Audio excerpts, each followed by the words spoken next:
Hello everybody, it's Kenneth from the archives here with another one of our videos delving into Dundee's past. Today we're again going to be looking at the development of Dundee, but this time there's a little bit of a twist, because we're going to be looking at the development of Dundee as it didn't happen. If you've seen the previous video I did on the 1871 Improvement Act, you'll know that in the 1870s Dundee city centre underwent some radical architectural changes. Nevertheless, by the early 20th century, there were still many people that Dundee needed further change. There were concerns about buildings not being modern, and there were also very real concerns about the standard of some buildings and some streets. For example, the town house was still a major issue of contention. Was it a building that emphasised the modern, forward-thinking, prosperous Dundee the city wished to portray itself as, or was it a relic of the past and thus needed to be replaced? Was it a building that was in disrepair, that was tatty, that was falling to bits?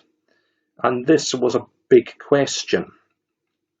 The High Street area in general, there were still some issues despite the improvements of the 1870s. Notably, the area around the entrance to the Overgate was felt to be tatty, and the Overgate itself was seen as being too narrow and including some very poor standard of building. Along from the High Street, leading from the High Street down to the dock area, was Crichton Street, and there were concerns that Crichton Street wasn't really up to the job of linking the harbour to the heart of the city. It was fairly narrow, it was curved, it was old-fashioned, so again that was an area people were concerned about. However, probably the biggest area that people were worried about at this time was the warren of buildings behind the town house, and in an area roughly between Crichton Street, the town house, Castle Street and Green Market. This area included some of Dundee's oldest surviving buildings, such as Strathmartin's Lodging, which in its day had been a great town house of the gentry, but by the 20th century was really run down.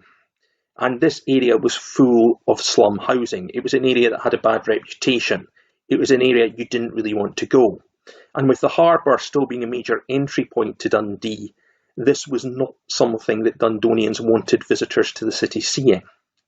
So this was an area that there was big pressure to redevelop. It's no surprise then that Dundee did start to think about further redevelopment.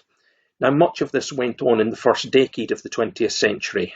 There was discussions at that time about replacing the town house, and that's something we'll come back to in another video when we look at the fate of the town house.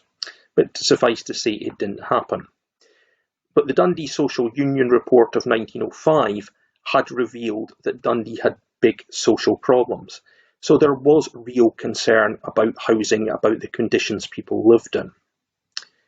And this, combined with the overall idea of the city not having prestigious buildings, were factors in the report that the city architect and engineer James Thomson delivered to the council in August 1910.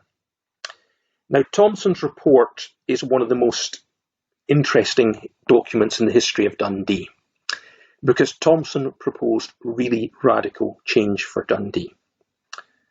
We can see on the map an idea of what he wanted to do.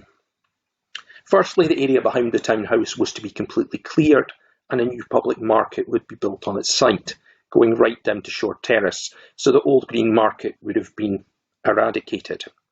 Crichton Street was to be widened and straightened. The Overgate was to be widened and new buildings added.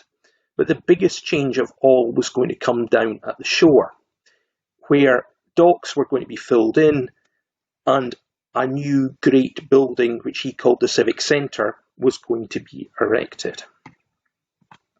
And here we can see a couple of angles of the Civic Centre as Thomson wanted it to look. Now, it's quite interesting because if you know Dundee, this is now not far away from the location of Dundee's great new modern building, the V&A Dundee. So in some ways, Thomson wanted an iconic building down here. He eventually got it, but it was more than 100 years after and in a very different format. But Thomson obviously recognised the importance of Dundee shoreline, and this is undoubtedly why he thought that this was a good place for Dundee to have a great civic building like this. It's really a remarkable building. We see the lovely dome on top of it, see it covering a great area. We see even better an idea of its grandeur in this view that Thomson intended would be of the new Crichton Street. So the dome and main entrance would have been right at the foot of Crichton Street, with Crichton Street leading into it, so a link between the Civic Centre and the High Street. Crichton Street was also going to be redeveloped, as we said, and on the left-hand side here we can see Thomson's idea for a new public market, the top floor of which would have featured a rooftop garden. So this would mean something radically different. Over in the High Street, at this point, Thomson was planning to leave the townhouse alone, and again in a future video we might discuss what Thomson's feelings were about it. But that's not the main focus today. What you see was going to happen was the buildings at the end of the Overgate, between the Overgate and the High Street and Nethergate, were going to be taken down. So the city churches would now face on to the western end of the High Street, really giving them a view that would reflect their grandeur that they've never really had in modern Dundee. In front of this there was going to be fountain park type area with statues as well. Overgate itself was going to get new buildings, was going to be widened, tram lines were going to be added to it. Thomson, as we would see in later reports, was an advocate of the tram as a form of public transport and would have quite liked Dundee's tram network to expand. So this is what Dundee could have been like. But there's a problem. And it's a problem that often faces cities with great redevelopments in mind. How do you fund it? And Thomson's schemes were really so grand that Dundee Council was never going to be able to afford it on their own. They were also under pressure to do something about the city's housing conditions, and that therefore was a political priority over grandiose building projects. So they did start work on clearing the area behind the townhouse, and they did get a new civic building. But it wasn't the building Thomson planned, because a well-known Dundee benefactor, Sir James Key Caird, came forward and offered to donate a city hall. Now, unfortunately for Thomson, Caird had his own ideas about architecture and did not want Thomson's great domed building. And the Caird Hall was eventually built and still is there today, albeit modified with pillars, which wasn't part of Caird's original intention. So work on the Caird Hall started in 1914, and on 10th of July the foundation stones were laid by King George V and Queen Mary. Interestingly, not laid at the Caird Hall. They went off to Ashton Works, which was Caird's business, and pressed special buttons which sent an electrical signal which caused the stones to be in place. And if you go at the back of the Caird Hall, you can still see the two foundation stones to this day.